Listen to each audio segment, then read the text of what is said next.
Entonces, recordemos lo que habíamos visto la clase pasada. En la clase pasada habíamos visto que estábamos viendo el tema de los esfuerzos y las direcciones principales, ¿cierto? Entonces estábamos hablando de que estábamos ante el caso típico de la ley de Cauchy, en el que estamos ante una suma vectorial de dos elementos, un elemento que se llama,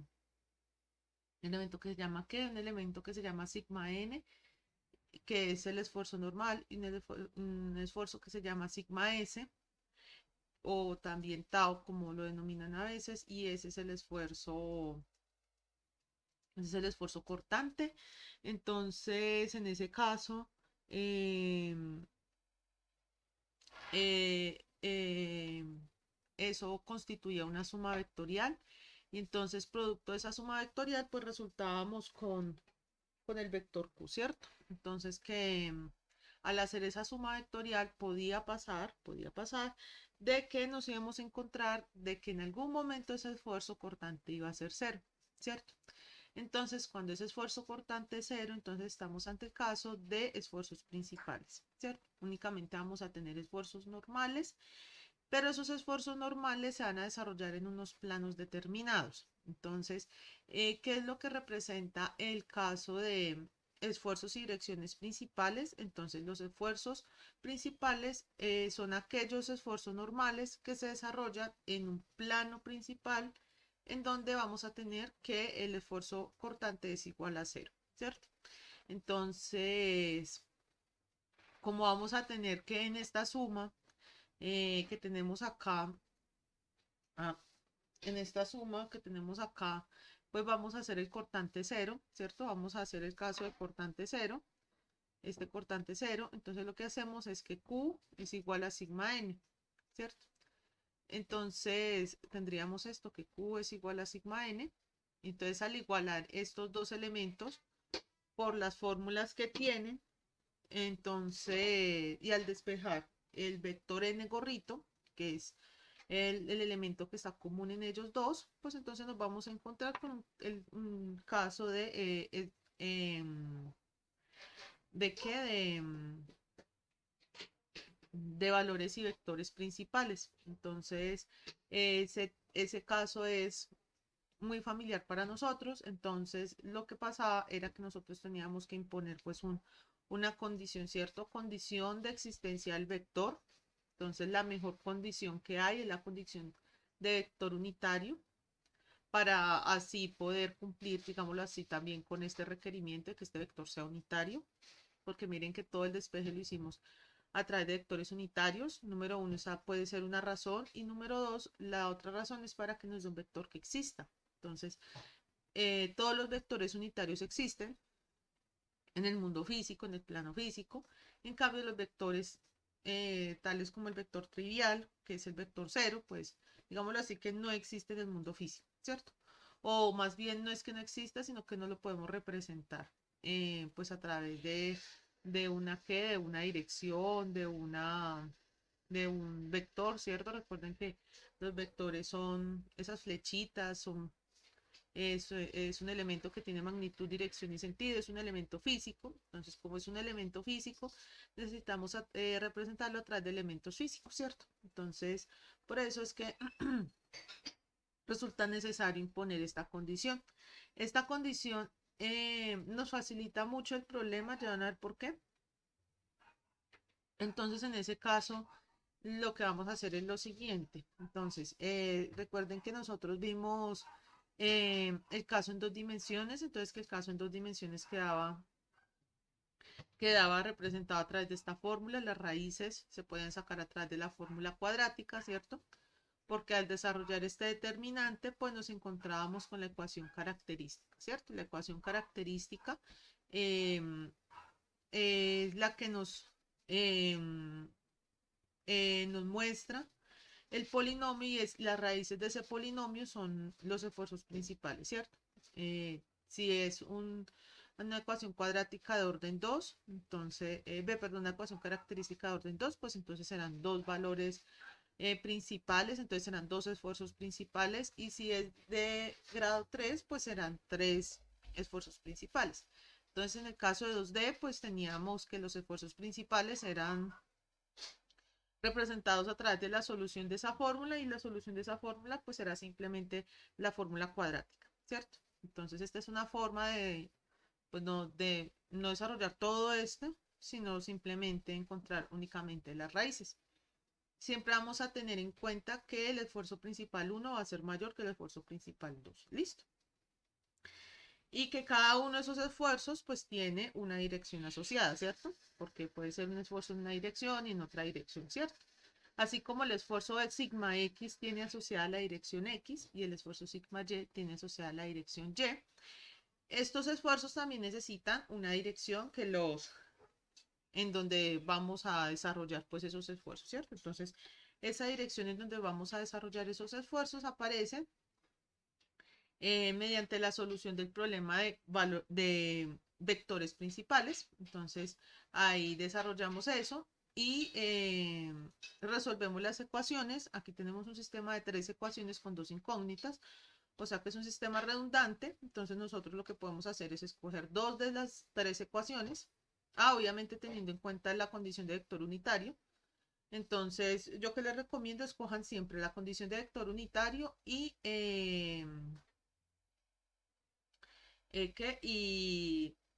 después hallar el cualquiera de las dos ecuaciones que tenga. Hay veces dicen, no, reemplace beta por 1, reemplace alfa por 0, cosas así. em, o reemplace beta por 0. Bueno, a uno a veces le dan trucos, pero realmente la mejor forma de solucionar este sistema es crear la condición de vector unitario y solucione ese sistema. Y así usted no se pone pues a hacer maromas para hallar el vector unitario. Y garantiza que el resultado le da un vector unitario. Porque es que con las otras sugerencias que les dan, no siempre dan vectores unitarios. Y es algo demasiado arriesgado. Entonces, para ir a la fija, por decirlo así, entonces es mejor que ustedes planteen la solución, pues los sistemas de ecuaciones, y escojan el vector unitario. Eso tanto para sigma 1 como para sigma 2. Algo parecido nos pasa en el caso en 3 dimensiones. Al desarrollar el determinante, pues nos vamos a encontrar con una ecuación característica que ya está en 3 dimensiones, es decir, es de grado 3. Y entonces, solucionando esta ecuación característica, pues nos vamos a encontrar ¿con qué? Con los esfuerzos principales. Los esfuerzos principales, en este caso, sigma 1 será mayor a sigma 2 y será mayor a sigma 3. O sea que sigma 1 es el esfuerzo mayor y sigma 3 es el esfuerzo más pequeño. Este orden debemos tenerlo muy presente porque por lo menos en los casos como círculo de Moore, este orden es muy importante para poder construir el círculo de Moore. Listo. Entonces hay que tenerlo presente. Eh, También debemos tener presente, bueno, que esta ya es una ecuación de orden 3. Entonces en la clase pasada les expliqué el método Newton-Raphson para solucionar esto. Obviamente hay muchos métodos para solucionar este tipo de polinomios. Em, Recuerden que a veces vamos a tener perdón, vamos a tener que 3 soluciones son iguales, 2 soluciones son iguales, bueno, los casos de las soluciones, y pues que dependiendo de esos casos, pues vamos a tener que hacer pues ciertos, digámoslo así, como truquitos que no están mal, pero pues son truquitos que hay que tener en cuenta, ¿cierto? Que digamos, cuénteme. Ujú.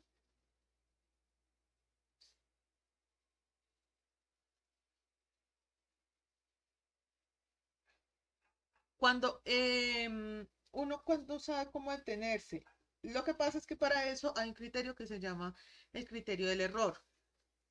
¿Cuál es el criterio del error? Básicamente es tomar la respuesta anterior y compararla con la que yo tengo en este momento. Les voy a explicar cómo es el criterio del error, porque uno tiene básicamente 2 criterios de parar. Se llaman los criterios de parar.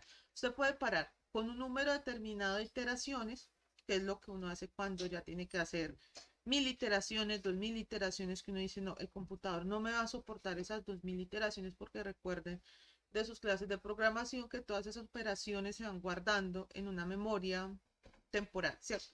Entonces, mientras yo ya obtengo pues mi resultado definitivo, ¿cierto? En una variable ¿qué?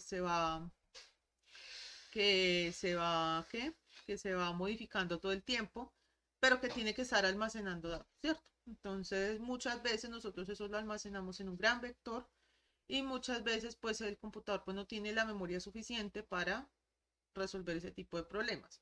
Entonces, lo que se hace ahí es con criterios de parada, de número de iteraciones. Entonces uno dice, no, al paso 4, al paso 5, que pare. O al paso 1000 o al paso 2000, que pare. Otro criterio es el criterio del error, que es para allá iba. Para allá se los iba a explicar ahorita porque si bien el libro ustedes no les coloca, digamos en ingeniería se manejan criterios de error de 0, de 1 por 10 a la menos 3, de 1 por 10 a la menos 4. Generalmente uno en ingeniería, ustedes saben que uno el 0, uno nunca obtiene un 0 absoluto, ¿cierto? Y pues trabajar con un 10 a la menos 8, un 10 a la menos 9, eso se vuelve muy engorroso para nosotros y más que nosotros manejamos en ingeniería civil magnitudes muy grandes o muy pequeñas, de 10 a la menos 2, de 10 a la menos 1, ¿cierto? Que serían pues el centímetro, el milímetro, bueno, todo eso, ¿cierto? Entonces, generalmente el criterio de parada es de 10 a la menos 3, es un buen criterio. A veces cuando uno está trabajando con probabilidades, uno maneja con 10 a la menos 6, pero pues uno no pasa de ese número, ¿cierto? ¿Qué es el criterio del error? El criterio del error es comparar todo el tiempo el resultado que yo estoy obteniendo con el resultado anterior. Es un error relativo, porque miren que es relativo al anterior, ¿cierto? Entonces, yo miro, bueno, ¿cómo está mi resultado con respecto al anterior que yo obtuve? ¿Cómo está mi siguiente resultado con respecto al anterior? Y así sucesivamente. Eso era lo que les iba a comentar ahorita, porque si bien en el libro no dicen, yo les sugería a ustedes que usaran criterios de parada, porque como ustedes tienen uno de senos y cosenos, ustedes pueden usar un criterio de parada, no sé, de 6 iteraciones, ¿de qué? De 5 o 6 iteraciones, pero entonces yo les voy a explicar lo del error para que les quede como mejor formulado, porque realmente uno formula es a través del error. ¿Listo? Entonces, yo ya voy para allá. ¿Listo? Es que les estoy como haciendo un repaso de la clase pasada, porque ahorita vamos a emplear pues todos esos conceptos. Entonces, recordemos que estábamos hablando de que bueno, de que para solucionar esa ecuación hay muchos métodos, que están los métodos como Newton-Raphson, secante modificada. También hay métodos en los que ya trabajo con intervalos, entonces eso se llaman el método de la biyección, el método B de la bisección, el método del punto falso o de falsa posición, eh, el método, el método de los intervalos, ¿cierto? Bueno, hay muchos métodos y el método más poderoso que es el método gráfico, ¿cierto? Únicamente, bueno, que eso implica siempre graficar, aunque yo siempre les recomiendo, siempre grafiquen la función, siempre grafiquen la función. Si se puede graficar, obviamente, si está en 2 o 3 dimensiones, grafiquen esa función. Si tienen 2 o 3 variables, eso lo pueden graficar, en 2 dimensiones les da una línea, en 3 dimensiones les dan planos, ¿cierto? Porque eso les da mayor entendimiento sobre la función que están trabajando. Y eso es muy importante, sobre todo cuando uno está trabajando, por lo menos casos como este que es de la ecuación característica. Entonces, en la clase pasada yo les expliqué el método de Newton-Raphson. Pues esto no es una clase de métodos numéricos, pero pues les di un método, además porque desaparece en uno de los ejercicios, que es el método más implementado. ¿Por qué es el más implementado? Porque miren que nosotros alcanzamos muy rápido la raíz, ¿cierto? Entonces, ya en la tercera, cuarta iteración ya estábamos muy cerquita del 2, ¿cierto? Entonces, este es uno de los métodos más usados porque es uno de los que más rápido encuentra esa raíz, ¿cierto? O sea, ese encuentro entre la función y el eje horizontal es el que más rápido lo hace. Entonces, por eso es que se usa tanto y la fórmula de recurrencia, o sea, la que yo ejecuto todo el tiempo, realmente es una fórmula muy fácil. Únicamente que necesitamos saber, bueno, que el punto que la derivada esté definida en el punto, ¿cierto? Eso es lo único que necesitamos. Afortunadamente nosotros trabajamos siempre con funciones continuas y con funciones que están definidas en el punto y que tienen derivadas definidas en todo el punto. Entonces, eso no es problema para nosotros. ¿Cuándo vamos a encontrar de pronto problemas? Cuando las funciones son planas, o sea, que tienen unas zonas que son muy planas. Esas zonas que son muy planas, la derivada es muy pequeña, no alcanza a ser cero, pero es muy pequeña, entonces se va a demorar muchísimo en alcanzar la raíz. Y otro caso que sí es, digámoslo así, como un poquito más grave, es cuando la raíz coincide con un punto de máximo o mínimo. Em, que es de máximo mínimo. Ese es un problema y es un problema grave porque ahí la derivada pues da cero, ¿cierto? Sea máximo, sea mínimo, porque ustedes recuerden que con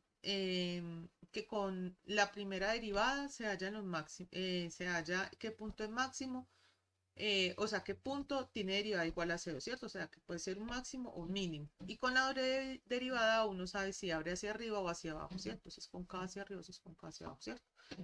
Entonces, entonces, ¿qué? Entonces, en ese caso, es complejo porque es un problema que, bueno, no podemos solucionar fácilmente, entonces por eso es que aparecen otros métodos, o sea, por eso es que únicamente no existe Newton-Raphson, porque mire que tiene muchas dificultades.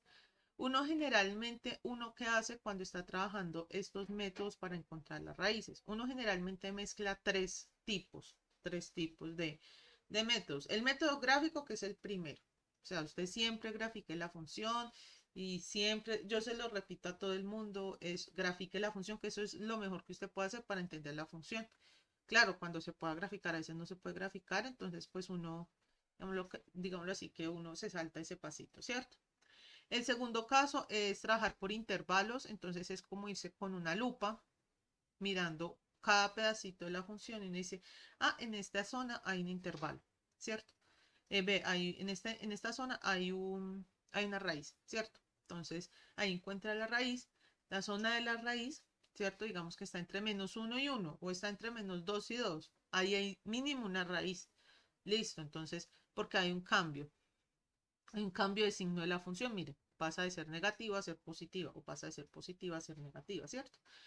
Y tercero, pues ya aplica Newton-Raphson, no sé qué, como quede más fácil, ¿cierto? Entonces, en este caso, yo les expliqué una de Newton-Raphson.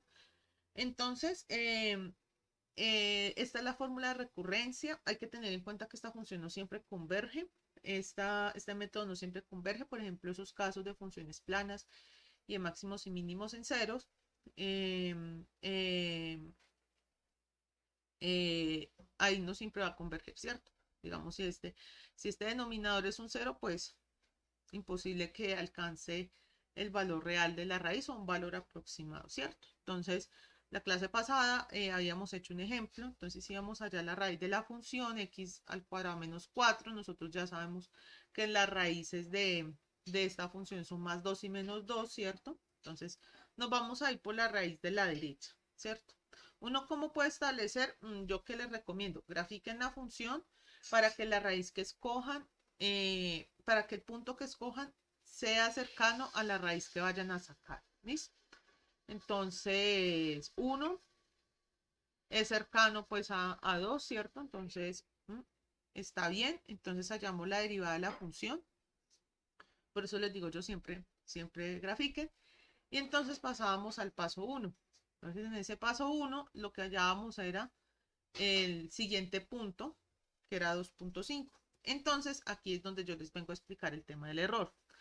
Uno, cuando decide parar, como yo les comentaba, uno para con dos criterios. O yo digo, voy a hacer 5 iteraciones, voy a hacer 2 iteraciones, voy a hacer una iteración, o uno lo hace a través del error, ¿cierto? Entonces, en este caso, si ustedes deciden irse por el lado del número de pasos, pues van a tener, entre más pasos hacen, pues mayor precisión van a tener generalmente, ¿cierto? No siempre, porque a veces el método no converge. entonces pues ni modo de que vayamos pues a encontrar pues la solución, ¿cierto? Entonces, en ese caso, eh, muchas veces se decide, digámoslo así, escoger un criterio que sea un poquito más, que no sea tan subjetivo, ¿cierto? Como el criterio para, entonces elige el criterio del error. ¿Cómo se evalúa el criterio del error? El criterio del error es muy fácil. Hay dos tipos de error. Hay un error que es absoluto y un error que es relativo, ¿cierto? Pero aquí les estoy dando como una clase rápida de métodos numéricos. Hay un tipo de error que es un error absoluto y es un error relativo. Esos son los dos tipos de errores que se suelen manejar en métodos numéricos. Entonces, el primer tipo de error, que es el error absoluto, es que yo comparo con la raíz real.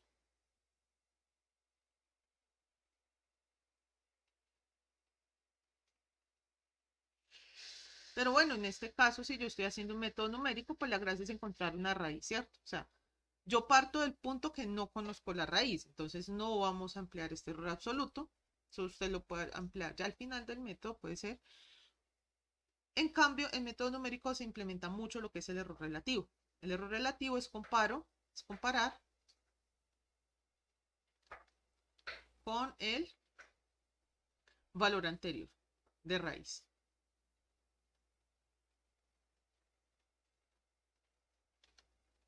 de la raíz, ¿cierto? Entonces, ¿cómo yo lo comparo? Muy sencillo. Hay una fórmula de recurrencia, porque recurro a ella todo el tiempo, que es la siguiente. Entonces, el error generalmente se mide en porcentaje y es igual al valor absoluto. ¿Por qué lo hago con valor absoluto? Porque es que usted realmente no importa si está hacia adelante o hacia atrás, ¿cierto? Si es positivo o negativo, si usted se está acercando por la izquierda o por la derecha, realmente no importa eso. Lo que a nosotros nos importa realmente es el tema de la distancia que hay entre el valor real y el valor que nosotros estamos hallando. ¿Sí? ¿Qué tanto yo me estoy alejando de la raíz, ¿cierto? Entre más pequeño sea ese error, más posiblemente me estoy acercando a esa raíz. Entonces lo que vamos a hacer es lo siguiente. Vamos a hablar de error relativo. ¿Por qué se habla en porcentaje? Porque todo lo que sea relativo se habla en porcentaje, ¿cierto? Todo el tiempo está cambiando. Y por eso es que yo les voy a explicar de una vez el error en porcentaje. Entonces, ¿cómo es ese error? Entonces, esa fórmula es muy fácil. Entonces sería, el error es igual al valor absoluto, xi más 1 menos xi sobre xi más 1. ¿Por qué? Porque lo estoy comparando con el valor anterior, entonces por eso es que aquí aparece este xi por 100%. ¿Listo? Este valor es en porcentaje, aunque a veces hay personas pues que lo aplican sin este 100%, pero pues no hay problema, ¿cierto? Entonces, generalmente uno como trabaja esto, uno generalmente trata de alcanzar valores de 1%, generalmente, de 1% a 0.1%. Es que miren que 0.1% es como realmente un 10 a la menos 4, 10 a la menos 5 realmente. Entonces, está bien trabajado, ¿cierto? ¿Cómo lo hacemos en ese ejemplo? Porque pues uno ve la fórmula y uno dice, bueno, ¿cómo aplico esa fórmula, cierto? Entonces la voy aquí como a resaltar. La ventaja de esto es que uno puede resaltar sin necesidad de... Se le manche el marcador. Se lo resalto, que esa es la fórmula del error. Entonces, ¿cómo sería en nuestro caso? En nuestro caso sería lo siguiente. Vamos a hallar el error relativo en el paso 1. Entonces, el error relativo en el paso 1 sería x más 1, que es el resultado de ese paso, ¿cierto? Entonces sería en este caso 2.5 menos x1, xi, que es con el paso con el que entré, ¿cierto? Sería 1 sobre 2.5, ¿cierto? Que sería x y más 1, el resultado de esa iteración, valor absoluto por 100%. ¿Cuánto me da el resultado de esta división? Solamente el de la división, por favor.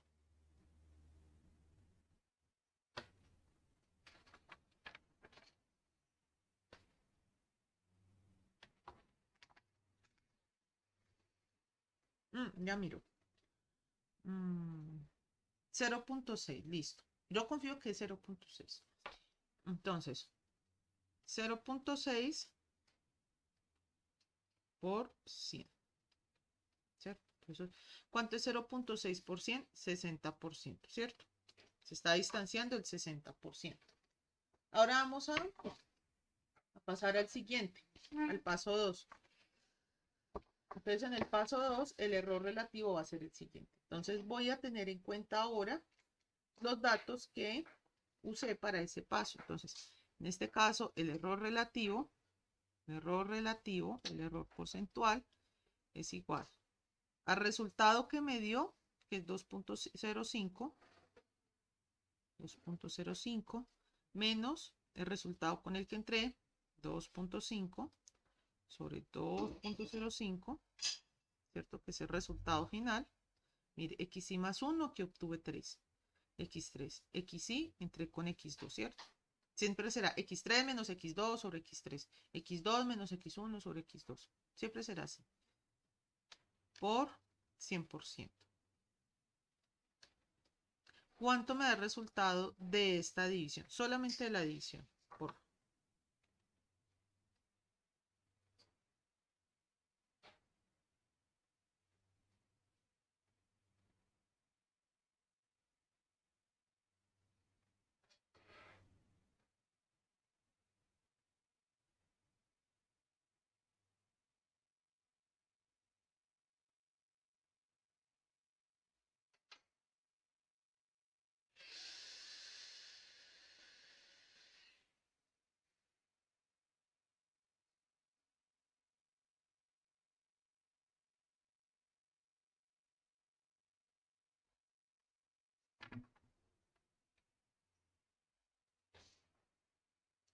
0.21, ¿cierto? 0.21, 0.219 por 100%. Esto da negativo, ¿cierto? Porque este número es menor que este, ¿cierto? Entonces, sacándole valor absoluto, pues vamos a obtener que esto va a ser 0.219, cerramos esto aquí, 0.219 por 100%, ¿cierto? Y esto me va a dar igual al 21.9%. Miren que bajé del 60 al 21.9, o sea, casi a la tercera parte. Posiblemente en el paso 3 ya me voy a acercar mucho más a la raíz, y en el paso 4, inclusive este ejercicio, uno generalmente alcanza la convergencia en la tercera, cuarta iteración. Tercera, cuarta iteración, donde yo ya está alcanzando, incluso puede estar alcanzando la raíz exacta. Entonces, porque esta es una función polinómica, que las raíces, si le saco raíz al número 4, pues me va a dar un número exacto, ¿cierto? Entonces, más 2 o menos 2. Recomendación, con este método uno solo puede hallar una raíz. No es que yo empiece a hallar raíces y raíces, no. Uno solo halla una raíz. Si uno quiere hallar más raíces, uno se tiene que mover en todo el dominio, en todo el eje X, y empezar a hacer las iteraciones. Por eso es que generalmente a uno coge un método que mire como con una lupa toda la función y diga, en esta zona, digamos, volvemos a esta gráfica, entonces nos diga, en esta zona hay una raíz, en esta zona hay una raíz, en esta zona hay una raíz. Entonces yo escojo un número en esa zona, cerca de ese punto, y así voy hallando las raíces. Por eso es que generalmente se mezclan esos métodos abiertos con los métodos, eso se llama, los que yo les digo que busca como con una lupa, con un intervalo, eso se llaman los métodos cerrados. Este se llama un método abierto porque yo no uso un intervalo, sino que uso un punto inicial, eh, y el método gráfico, ¿sí? O sea, esto es como una pequeña introducción a la clase de métodos numéricos para que puedan desarrollar el punto 7 y posiblemente para que podamos hallar las raíces de qué de las funciones cúbicas que se nos aparezcan, que se nos atraviesen por ahí, ¿cierto? Entonces, ese era el repaso que les quería hacer y el estudio pues del tema del error relativo. Listo. Vamos a solucionar el tema vamos a ver como una aplicación, ¿cierto? O vamos a hacer un ejercicio práctico de, del tema de ecuación, del que del tema de esfuerzos y direcciones principales, ¿cierto? Entonces, aquí les traje una matriz, ¿cierto? Entonces vamos a hacer las primeras verificaciones, paso 0. Entonces, el paso 0, aquí, bueno, el enunciado es hallar los esfuerzos y direcciones principales.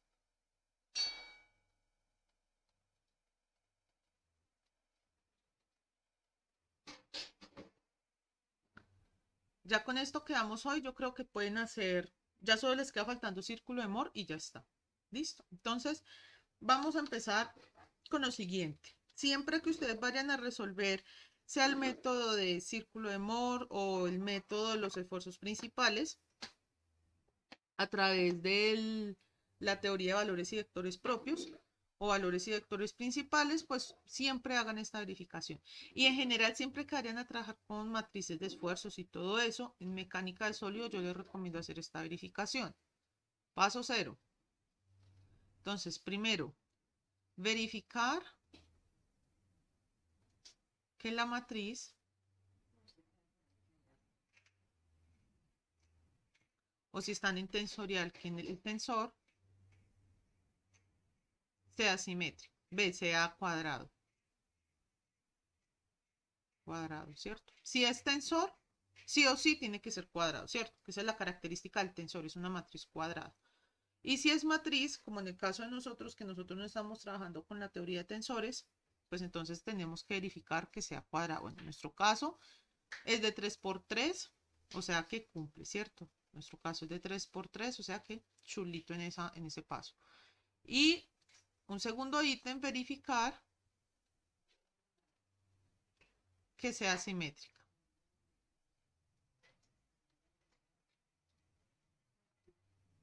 ¿Cierto? Porque esa fue una de las condiciones que nosotros hallamos cuando resolvimos el problema del paralelepípedo y del rectángulo, que esa matriz debía ser simétrica, ¿cierto? Entonces, en nuestro caso, miren, yo veo que es simétrica, ¿cierto? Entonces es simétrica, entonces, ok, cumple, chulito.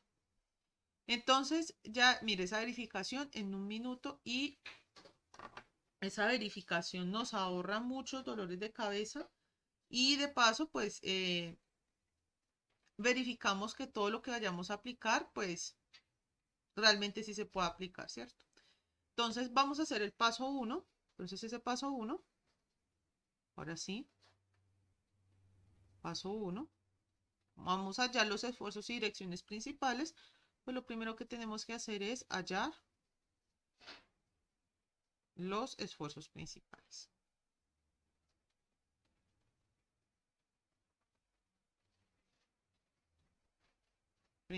¿Cierto? Entonces, en ese caso, lo que vamos a hacer es, copiamos otra de la matriz, sigma es igual a 57, 0, 24, 0, 50, 0, 24, 0, 43, ¿cierto?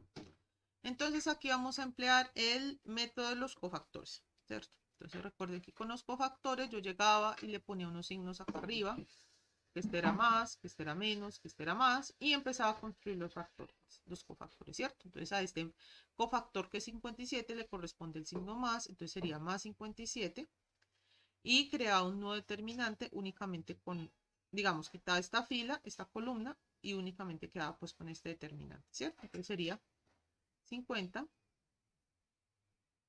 0, 0, 43. ¿Cierto? Ah, bueno, espere, que aquí me salté un paso, súper importante. Aquí tengo la matriz sigma, ¿cierto? Entonces lo primero que tengo que hacer, obviamente, es desarrollar el problema del determinante de sigma menos sigma n por i igual a 0, ¿cierto? Ese era el paso que se me había olvidado, ya iba a empezar a resolver este factor. Entonces, el determinante de qué matriz, bueno, esperen, yo dibujo esto mejor. Entonces, entonces de 57, 0,24, 0, 50, 0, 24, 0, 43, ¿cierto? Menos sigma n.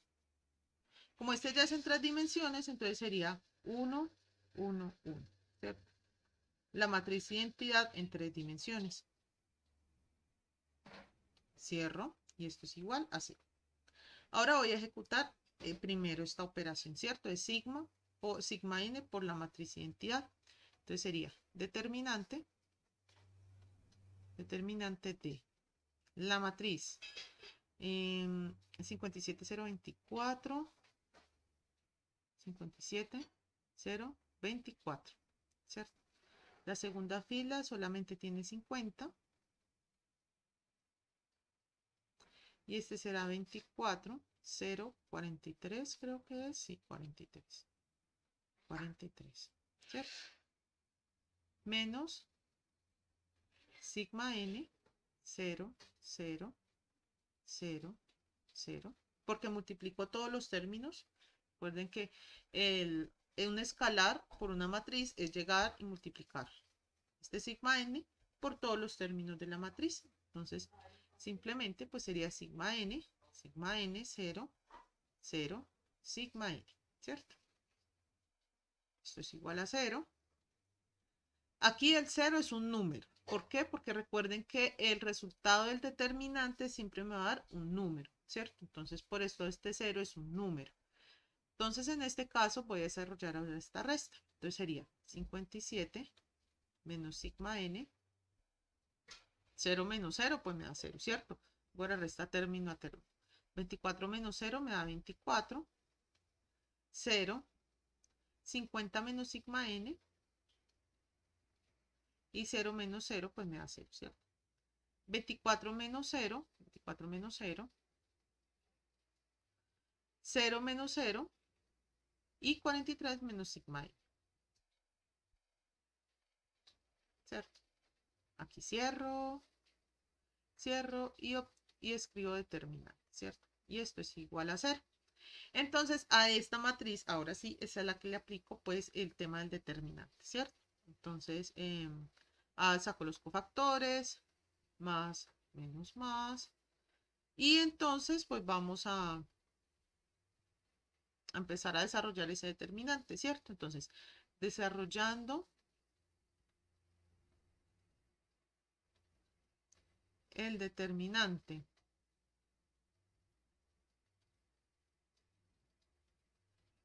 empleando cofactores,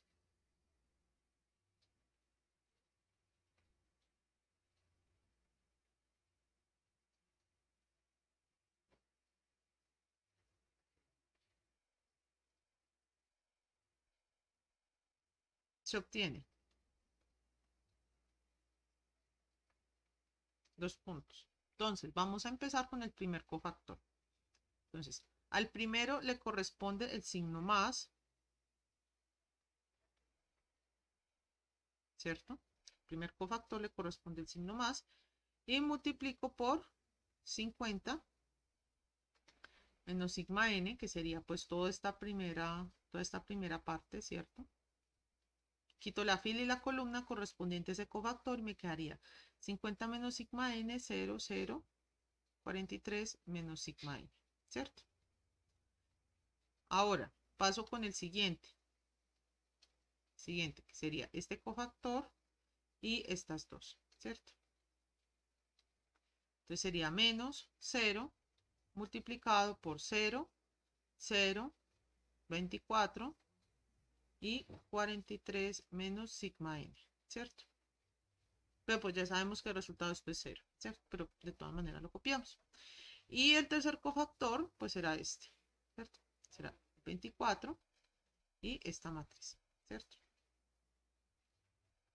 Entonces sería, se me perdió el, ya, más 24, que multiplica a 0, 50 menos sigma n, 24, 0, ¿cierto? Y esto obviamente es igual a 0. Es igual a 0, ¿cierto? Entonces vamos a empezar a desarrollar esos cofactores. Entonces expandiendo,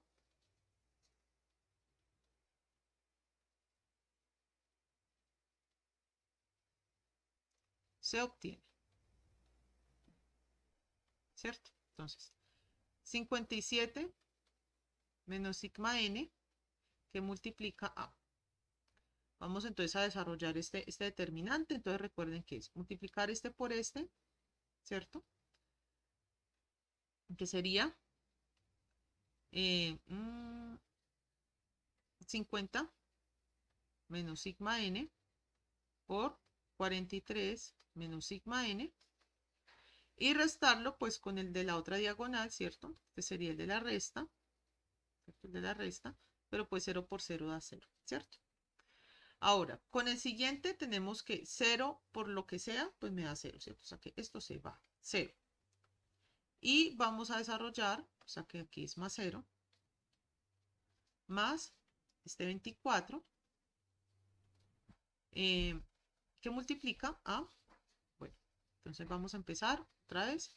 Entonces recuerden que es esta diagonal principal menos la diagonal secundaria, ¿cierto? Menos esta diagonal. Entonces sería 24 por 24, que multiplica, bueno, menos 24 realmente, que multiplica a 50 menos sigma n, ¿cierto? Que uno de los números lleva el signo negativo porque es una resta, ¿cierto?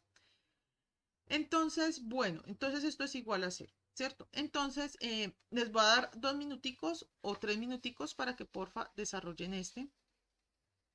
¿cierto? Este producto de esos tres elementos, ¿listo? Entonces, en 3 minuticos a las 11:17 vuelvo y les pregunto, ¿listo?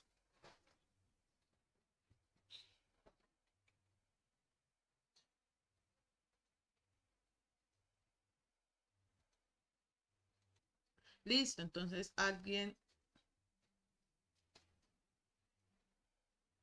tiene respuesta. Yo les voy a preguntar por este primer término, por esta multiplicación, ¿listo? Entonces, ¿cuánto me da esa multiplicación? Lo pueden escribir por el chat, no hay problema.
Bueno, entonces yo lo resolví por Wolfram en un momentico. Entonces obtuve como resultado em, menos x al cubo menos x al cubo más 150x al cuadrado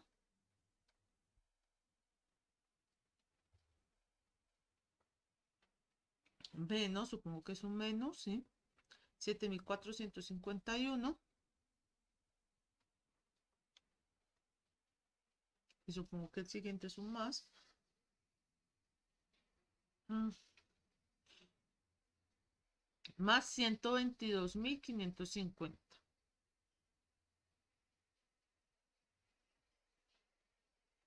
Alguien me confirma si está bien o si está mal, me cuentan, listo. Y el resultado de la siguiente operación, que es 24 por menos 24 por 50 menos x, pues me da como resultado lo siguiente. Este también lo resolví por Wolfram y ese me da 576x 576x menos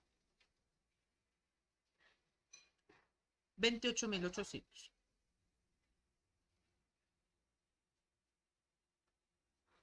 O sea, si me da algo lógico. Ocultar, es menos con menos da más. Sí, sí. Bueno, estos X son realmente. ¿Qué pasó? Aquí. Son realmente pues los sigma n, entonces los voy a borrar aquí y los voy a volver a publicar. Ay, Dios.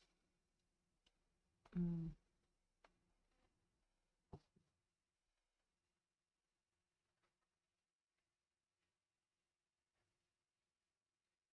¿Cierto? Y esto es igual a cero. Siempre pongan el igual a cero porque lo que ustedes van a hacer es que es sacar una raíz. Entonces, em, resolviendo la anterior ecuación,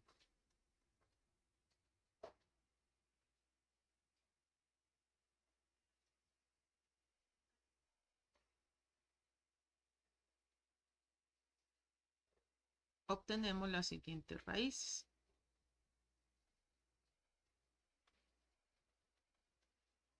Esta es la ecuación característica.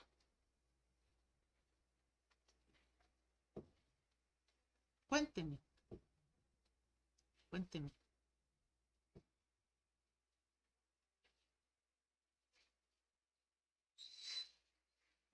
Pues no hay necesidad porque, mira, tú llegas o resuelves el determinante, pero, o sea, si usa otro método, debemos saber pues cómo lo resolvió, ¿cierto? Pues digamos, usó si factoriza 50 menos sigma n, ¿cierto? Y le queda más fácil de resolver un producto de dos elementos, por ejemplo, ¿cierto? Sí, claro. Sí, sí, claro. Sí, claro. Ustedes recuerden pues que en matemáticas pues casi nunca hay una única forma de solucionar las cosas, ¿cierto? Una forma es esta, la otra es, bueno, te dice, no, a mí me queda más fácil factorizar estos dos. Y resuelvo eso porque me queda más fácil multiplicar estos dos y restarle este, me queda mucho más fácil. Entonces así puedo hallar más fácil las raíces, ¿cierto? Que solamente le tengo que hallar la raíz a un polinomio de grado 2. Eso es lo que creo que quiere llegar, ¿cierto? Sí, entonces sí, también es un método súper válido, no hay problema. Solamente pues que yo lo quise como expandir, para mostrarles que daba una ecuación de grado 3 y todo, ¿cierto? Es como más para em, objetivos académicos, por decirlo así, ¿sí? Pero ustedes lo pueden resolver como quiera, eso sí. Si usan otro método, obviamente tienen que mostrar pues cómo lo solucionaron. Ustedes en cualquier cosa en matemáticas no pueden llegar y bueno, botarlo así. Tenga, ¿cierto? Entonces, bueno, con mucho gusto. Entonces, resolviendo la anterior ecuación, la ecuación característica, que es de grado 3, entonces vamos bien, obtenemos las raíces. Entonces yo llegué rápidamente lo que hice fue, pues como para agilizar la clase, em, donde les puedo, ay, aquí, para te presentar. Entonces lo que hice fue resolverlo en Wolfram, ¿cierto? Entonces lo que hice, bueno, yo lo resolví en Wolfram. En Wolfram hasta me saca la gráfica, una gráfica chiquitica de las tres raíces, afortunadamente. Entonces, en este caso, esta es pues la gráfica de la función. Entonces, en este caso, lo que vamos a obtener es lo siguiente. Vamos a obtener estas tres raíces. Entonces, vamos a obtener que la primera raíz es 25, la segunda es 50 y la tercera es 75, ¿cierto? Entonces, esta es la forma alternativa, que es la que posiblemente le dará como resultado a la persona que factorice el 50 menos sigma n. Esta es la forma alternativa, entonces únicamente tendrá que factorizar esto y pues esto es relativamente fácil de resolver, ¿cierto? Esto es mucho más fácil de resolver que una ecuación de grado 3, ¿cierto? O que digamos quiere, ay no, yo quiero emplear la fórmula cuadrática para resolver esto, ah bueno, hágalo, no hay problema. Realmente hay infinidades de métodos, ¿cierto? Entonces, este es otro método, ¿cierto? Obviamente, si ustedes usan Wolfram Alpha, pues ustedes en el trabajito ponen el pantallazo para, pues, mirar a ver cómo, pues, lo resolvieron, ¿cierto? Entonces, porque es que a veces, o sea, porque les, digamos así, ¿por qué les pido eso? Porque es que una vez se equivocan los procedimientos. Y no es que esté mal hecho en el sentido de que ustedes tengan mal el concepto, sino que, digamos, meten mal un número. Entonces, yo así tengo forma como de saber en dónde se equivocó y pues cómo le puedo ayudar en el punto, ¿cierto? Porque si usted me pone un resultado ahí, yo digo, no, esa ecuación está mala. Entonces de ahí le empiezo a calificar malo, malo, malo, malo, malo. Entonces yo digo, no, a partir de este punto se equivocó, miro si tiene bien o malo el concepto y ya yo digo, no, es un error se llama un error de tipeo, cuando uno se equivoca escribiendo los números en el computador, porque pues el computador no es inteligente, el computador solamente hace lo que yo le ordeno que haga, entonces no puede decir, ay, su ejercicio está mal, ¿cierto? En cambio yo sí puedo decir, ah, su ejercicio está mal. Entonces esa es una forma de verificar, bueno, que ustedes tienen bien el concepto, lo que hicieron, tuvieron fue un error de escritura, ¿cierto? Que incluso pues obviamente uno a veces se equivoca escribiendo pues estas fórmulas en el computador, ¿cierto? Entonces por eso es que yo les pido el procedimiento para saber en dónde se equivocaron y ver si realmente es un error de concepto o solamente es un error de escritura, ¿cierto? Porque no es lo mismo un error de escritura que un error de concepto. Entonces, resolviendo eso, nos dan estas tres raíces, ¿cierto? Entonces ahí les mostré. Entonces nos da de raíces sí, 75, 50 y 25. Listo, entonces ya les vuelvo a compartir. Entonces nos da sigma 1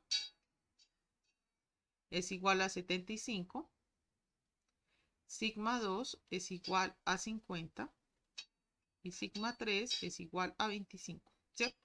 Entonces, sigma 1, si a ustedes les dan, a veces los computadores, cuando uno hace las raíces, digamos en MATLAB, uno a veces le dan los valores invertidos, le da primero el menor, después el medio y después el mayor, porque ellos hacen, son métodos numéricos para hallar esas raíces realmente. Todos estos programas lo que hacen son métodos numéricos. Entonces, ustedes los reordenan, se dicen, reordenando se obtiene esto tal, o se obtienen estos resultados, ¿cierto? Siempre tener en cuenta, siempre, siempre, que sigma 1 es mayor que sigma 2 y es mayor que sigma 3. Siempre, siempre, siempre. ¿Listo? Entonces, ya hicimos el primer paso, que es hallar los valores propios. Sí, los valores propios o los esfuerzos principales o los valores principales o los eigenvalores, ¿cierto? Tiene como 20 millones de nombres, ¿cierto? En este caso son los esfuerzos principales, ¿cierto? Que es lo que necesitamos. Entonces ya los hallamos, entonces vamos a pasar al paso 2. Este paso 2 es un poquito más larguito, porque tenemos que hallar todas las direcciones principales, o sea que tenemos que hallar tres vectores. Aquí en los esfuerzos hallamos tres números. En esta dirección hallamos tres vectores. Entonces nos vamos para el paso 2. Para el paso 2. Paso 2. Hallar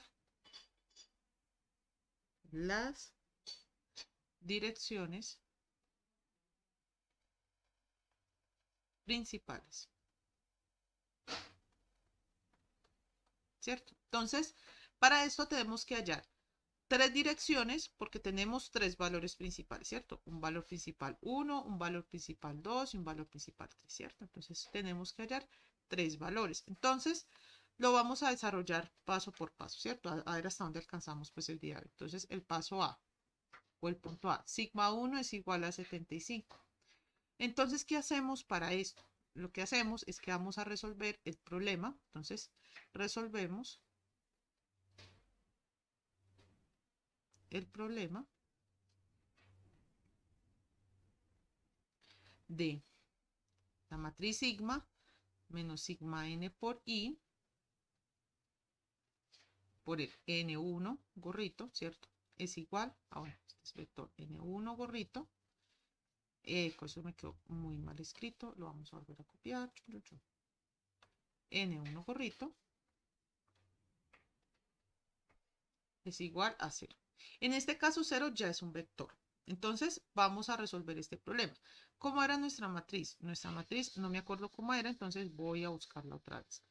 57, 50, 43, 57, 50, 43, 0, 24, 0, 24, ¿cierto? ¿Cierto? Menos sigma n, en nuestro caso sigma n, sigma 1, entonces este problema se va a transformar en sigma menos sigma 1 por i por n1 gorrito es igual a 0. Entonces esto sería 75 que multiplica a 1, 1, 1, 0, 0, 0, 0, 0. Y todo esto, no sé si ahí pondrán paréntesis como esquema fácil, será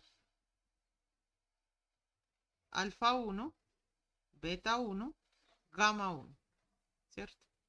Esto es igual al vector 0, 0, 0, ¿cierto?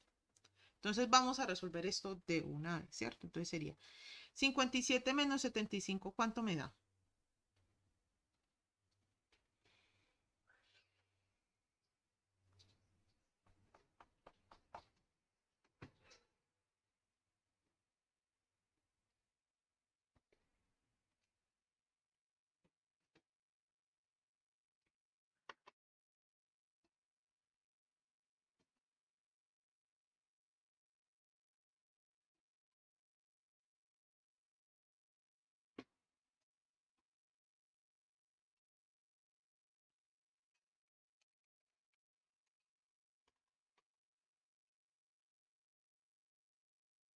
Menos 18, ¿listo? Entonces, me hará menos 18, menos 18, 0, 0, 24, ¿cierto? Porque 24 por, pues 24 menos 75 por 0, bueno, me da 24 menos 0, ¿cierto? Este me dará 0, ¿cierto? 0 menos 75 por 0, pues me da 0, ¿cierto? 0 menos 0, pues 0, ¿cierto? Entonces 0. Miren que aquí se nos está facilitando mucho la vida. Ya van a ver por qué.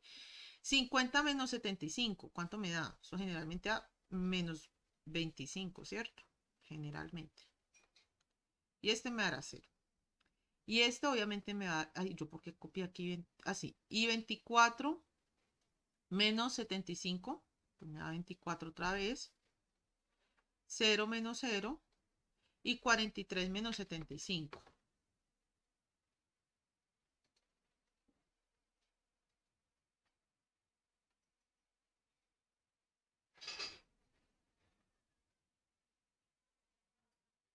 Menos 32, ¿listo? Menos 32. Alfa 1, beta 1, gamma 1, ¿cierto? Y esto es igual a 0, 0, 0.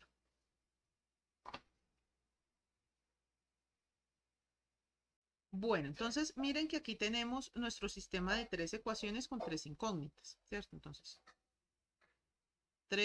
nuestro sistema de tres ecuaciones con, así, con tres incógnitas.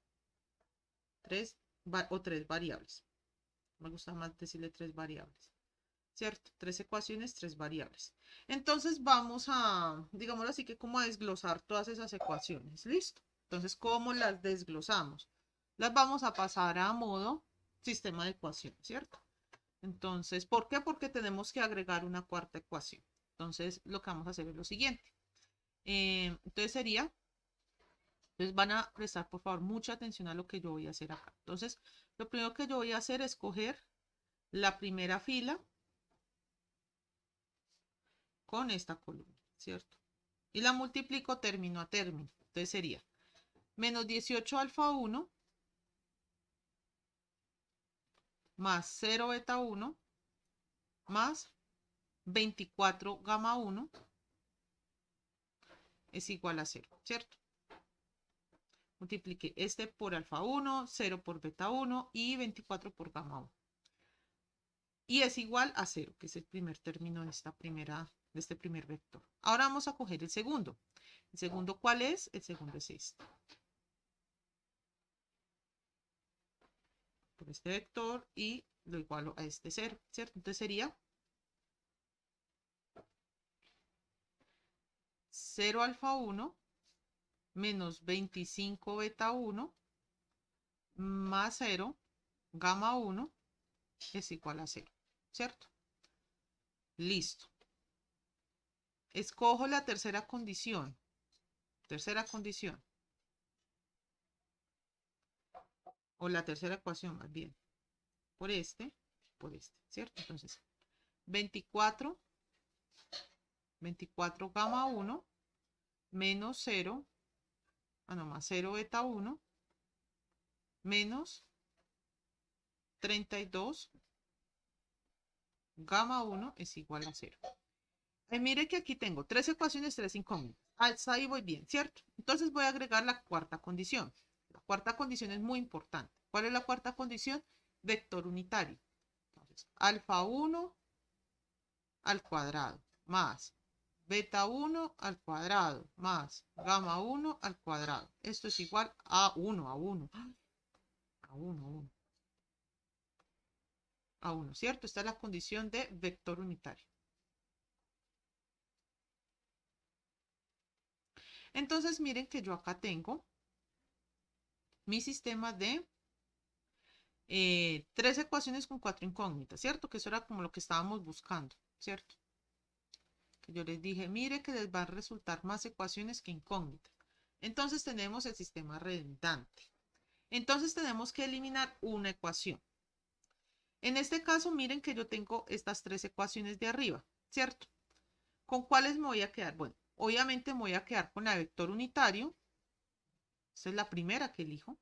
Y las otras dos que elijo, yo voy a elegir las que son más fáciles de solucionar.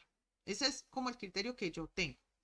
Entonces, en ese caso, para mí la segunda es muy fácil de solucionar, ¿cierto? Porque esto me quedará beta 1 es igual a 0, ¿cierto? Entonces voy a escoger la segunda. Y en la tercera realmente da igual, ¿cierto? Porque, pues, ¿cierto? Da como igual, tienen las dos variables, bueno, sí. ¿Cierto? Aquí era alfa 1. Aquí era alfa 1, ¿cierto? Entonces, aquí ya elegí mis tres ecuaciones y descarté la primera. Yo pude haber descartado la segunda, sí, claro. Pude haber descartado la tercera también, pero pues yo elijo las que me quedan más fáciles de solucionar, ¿cierto?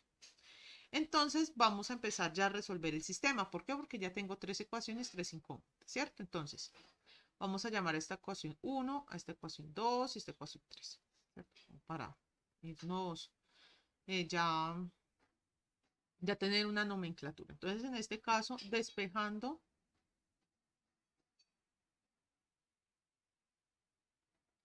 beta 1 de la ecuación 1, ¿cierto? Entonces, menos 25 beta 1 es igual a 0, ¿cierto? Porque alfa 1 por 0 da 0. Gamma 1 por 0 da 0, ¿cierto? Entonces, pues para que lo pueda volver a escribir. Y entonces beta 1 es igual a 0. Aquí ya tengo mi primer elemento, ¿cierto? Entonces, el siguiente paso que hago es reemplazo beta 1 en la ecuación 2 y en la ecuación 3, ¿cierto? Entonces, en la ecuación 2, pues no hay problema porque beta 1 de por sí era igual a 0, ¿cierto? Entonces, 24 alfa 1 menos 32 gamma 1 es igual a 0. Y en la tercera, bueno, es como que se importa, ¿cierto? Entonces, alfa 1 al cuadrado más gamma 1 al cuadrado es igual a 1, ¿cierto? Porque beta 1 es igual a 0. Entonces, 0 al cuadrado, pues me da 0, ¿cierto? Entonces, aquí obtengo un nuevo sistema de ecuaciones. Un nuevo sistema de ecuaciones de dos ecuaciones con dos incógnitas. Pero yo, en este caso, yo no puedo llegar olímpicamente y decir, bueno, eso lo meto a Wolfram y ya está, ¿cierto? No, porque esto no es un sistema de ecuaciones lineales, ¿cierto? Entonces,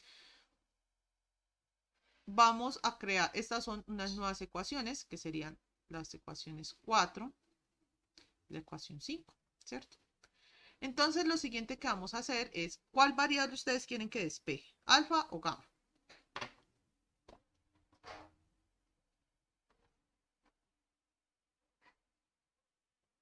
Que realmente para el método da lo mismo.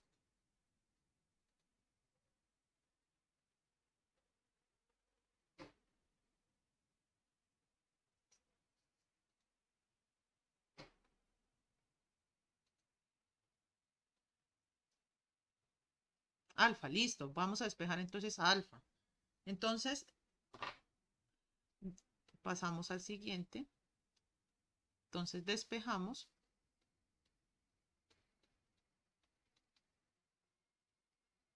Alfa 1 de 4, ¿cierto? Aquí estoy ya haciendo lo que ustedes generalmente hacían en el colegio, ¿cierto? Entonces, 24 alfa 1 es igual a, bueno, menos 32 gamma 1 es igual a 0, ¿cierto? 24 alfa 1 es igual a 32 gamma 1, ¿cierto? De menos pasa más. Y alfa 1 es igual a 32 gamma 1 sobre 24, ¿cierto? ¿Cuánto es 32 sobre 24?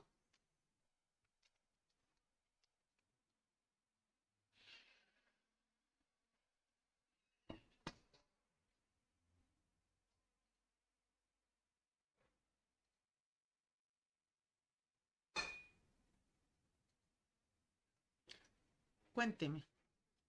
¿Con? Sí, eso da como 1.333 y eso lo podemos hablar de 4 tercios. Gamma 1. Yo prefiero trabajar con fraccionarios. Entonces aquí vamos a trabajar con otra forma, ¿cierto? Que es aproximadamente igual a 1.33 periódico, ¿cierto? Gamma 1, ¿cierto? Y entonces hacemos el siguiente paso. Mire que ya tenemos que alfa 1 es igual a 4 tercios gamma 1. Entonces lo que va a hacer es reemplazar alfa 1 en la ecuación 5. Entonces, reemplazar alfa 1 en 5, ¿cierto? Entonces alfa 1 aquí es igual a 4 tercios de gamma 1 al cuadrado, ¿cierto? Mira, alfa 1 acá, entonces, más gamma 1 al cuadrado es igual a 1, ¿cierto? ¿Esto a qué es igual? 4 tercios, pues será al cuadrado, pues será 16 novenos generalmente, ¿cierto? 16 novenos de gamma 1 al cuadrado más gamma 1 al cuadrado es igual a 1, ¿cierto? ¿Cuánto es 16 novenos más 1?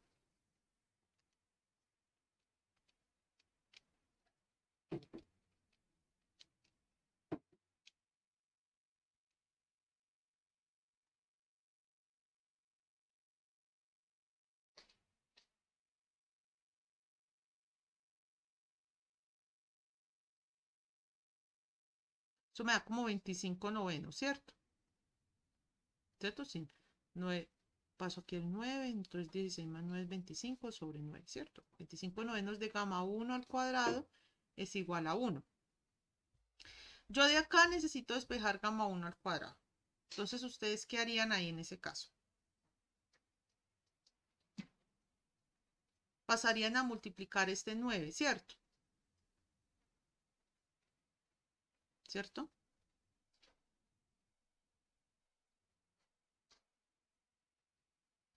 Entonces sería gamma 1 al cuadrado es igual a 9 sobre 25, ¿cierto? Entonces, 9 sobre 25 Aquí de una vez verificamos. Mire que nos da positivo, ¿cierto? Entonces, en este caso, ¿cuánto sería gamma 1?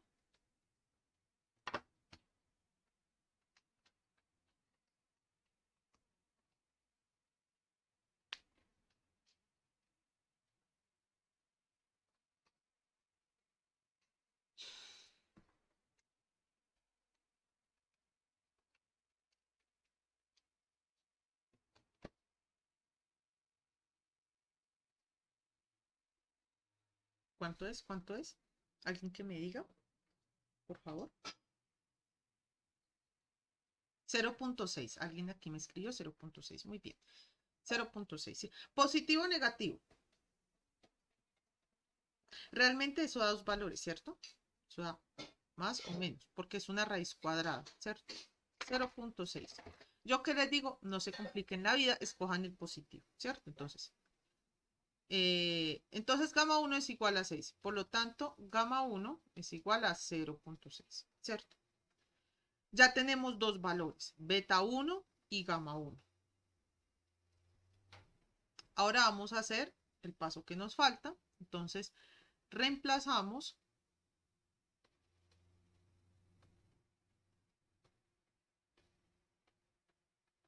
a gamma 1 en alfa 1, ¿cierto? Entonces teníamos que alfa 1 era igual a 4 tercios de gamma 1, ¿cierto? Pero nosotros ya hallamos gamma 1, 4 tercios por 0.6. ¿Y cuánto me da 4 tercios por 0.6?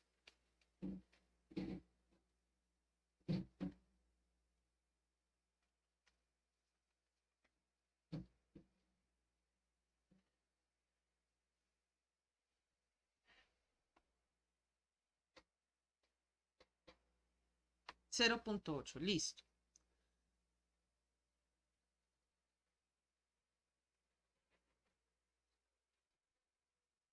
0.8, 0.8, 0.8, ¿cierto? Entonces ya, por lo tanto, alfa 1 es igual a 0.8. Entonces, por lo que alfa 1 es igual a 0.8. Beta 1 es igual a 0. Gamma 1 es igual a 0.6, ¿cierto? Entonces vamos a hacer aquí una pequeña verificación. Esta verificación no la tienen que hacer siempre, pero yo siempre la hago para mostrarles una cosa.